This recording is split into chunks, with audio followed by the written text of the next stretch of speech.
কোরআনের কাছে কেউ যদি প্রশ্ন করে, ও কোরআন, এই পৃথিবীতে নাজিল হওয়ার আগে তুমি কোথায় ছিলে? কেউ যদি প্রশ্ন করে, কোরআনে কারীম নিজে নিজের পরিচয় শোনায়, আমি কোথায় ছিলাম শোনো।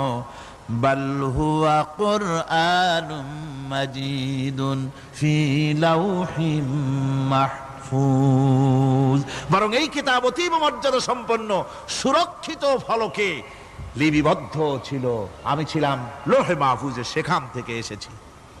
যদি কেউ প্রশ্ন করে, কোরআন কি কোরআন, তুমি কার উপরে অবতীর্ণ হয়েছ? জবাব কোরআন নিজেই দেয়, ওয়া আমিনু বিমা নুজিলা আলা মুহাম্মাদ ওয়া হুয়াল হাক্কু মির রাব্বিহিম। ঈমান আনো সেই জিনিসের উপরে যেটা মুহাম্মদ সাল্লাল্লাহু আলাইহি ওয়াসাল্লামের উপর অবতীর্ণ হয়েছে।